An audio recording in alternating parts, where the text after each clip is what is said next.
Hi folks, we're in the garden at home just now. Herbaceous borders coming along really nicely. We've got some roses, lovely roses coming out now. Peony is just starting to make an appearance. This is the David Austin rose. It's quite scented. And that's our full rose border there. It'll look better in a couple of weeks' time probably. Anyway, I was just about to take this skimmer. I've got my loppers here. I'm going to take this skimmer out. Quite like it, but to be honest with you, it's just another thing we've got to maintain, so we're trying to reduce the number of things we've got to do.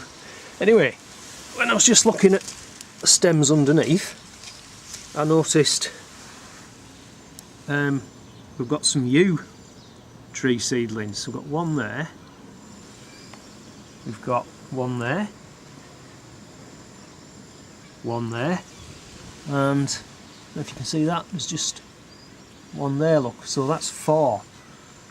So obviously the birds have been roosting in the plum tree and then eating yew berries and then depositing the seeds, which then germinate in here. So I'm going to pot those up and they can go in my new hedge down the micro orchard. So I'm glad I spotted those. Anyway, just while I'm here, this is our plum tree at home. You get an odd one like this, look. Just pull that off, spin round. So, I don't know how well, but it's a pretty good fruit set. Pretty good fruit set. So, I'm going to wait till the end of June before I remove anything, but it's looking like we've got some thinning to do. I've had a bit of dye back there. I'm not over worried about that.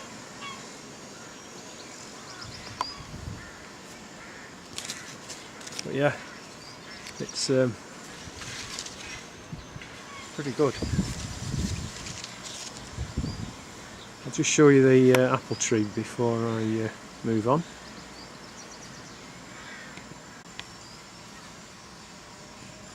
So last year I did some bark or rind grafts into these 2 branches.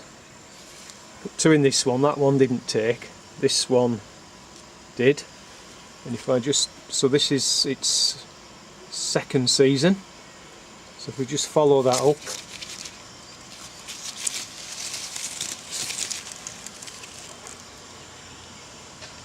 I think that branch must be getting towards 3 foot long now. Now in this side I did 2 grafts of a variety tickled pink, so it's actually a pink fleshed apple.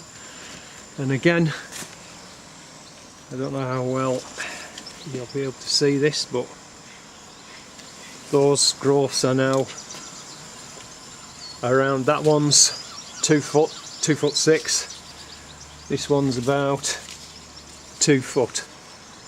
So they're doing really well.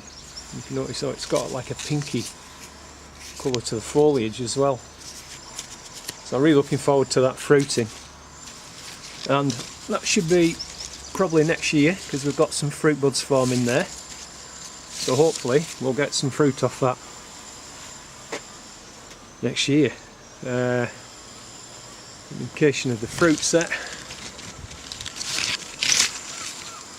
Got some pretty big clusters of fruit there. I'm going to need thinning out. Again, I'll just wait for the June drop and then we'll see what's going on with it. And I think that variety is Ashmead's kernel. I've got 4 or 5 different varieties on this tree now. And then these are the tree lilies.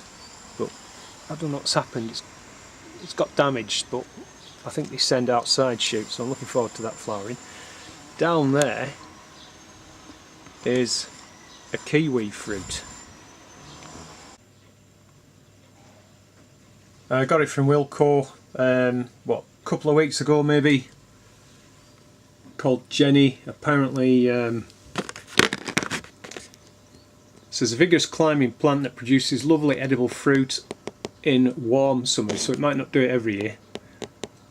Anyway, it was £2.50, so I thought, well, I've already got one in that needs a pollinator, and presumably this one is self-fertile, so hopefully with the two of them we'll get some kiwis. So the other kiwi is rambling right across the top of this fence. That's probably about 12 foot, I guess. The main stem is in there, and it's just coming into flower now.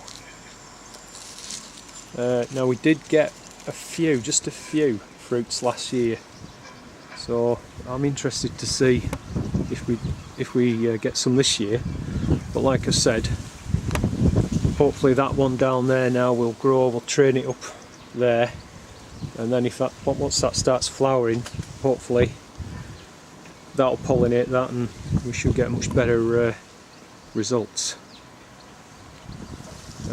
Right, that's it. I'll just show you my fig before I finish this little video. So this is fig brown turkey. I pruned it very hard back at the end of last year, but it is growing again now. In fact, I've noticed that it's throwing up some shoots from the bottom, and it's even got, that one's got a fig on it. So I might see if I can possibly take some cuttings. So the branches that I didn't prune, you'll maybe notice there's quite a lot of fruit on.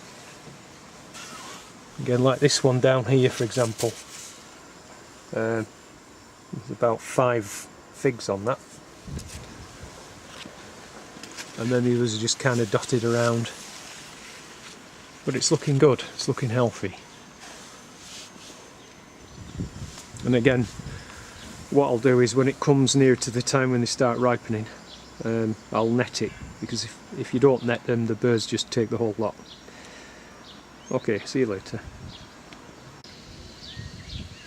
Normally tend to focus on the allotment and fruit and vegetables and such, but it'd be quite nice for change just to show this bridal wreath as I know it, one of the perennial shrubs we have. You can see that it's just finished flowering now, and that's a good indication now to cut that back.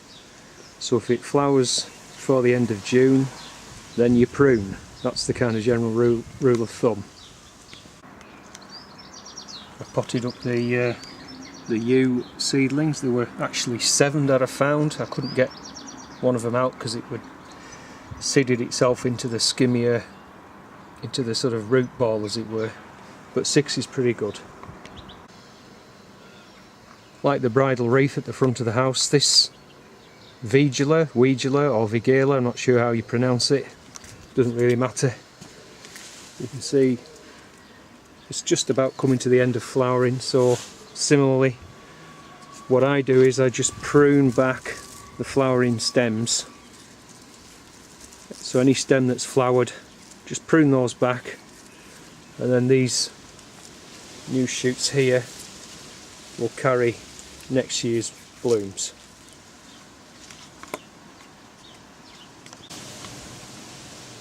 This pyrocanthus against the wall of my workshop seemed to be a massive blossom. It's got absolute stacks on it. In fact, it's just starting to come out now. Hopefully the bees are going to like that.